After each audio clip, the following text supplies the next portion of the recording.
Hey everyone, my name is Jane, and in this class we're going to learn all about the brush settings in Procreate. We'll start the class by going over a few basics, and then I'm going to walk you through creating your own source image.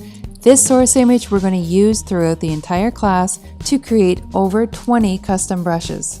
And by the end of this class, the brush settings will be second nature to you. We'll learn how these brush settings work in combination with each other and how you can use them to achieve the results you're looking for. Throughout this class, we're going to create beautiful line art brushes and fill brushes. We'll even explore the wet mix feature and the blend modes option. So get ready for a hands-on experience and join me in this class while we learn the brush settings through creating 20 custom brushes.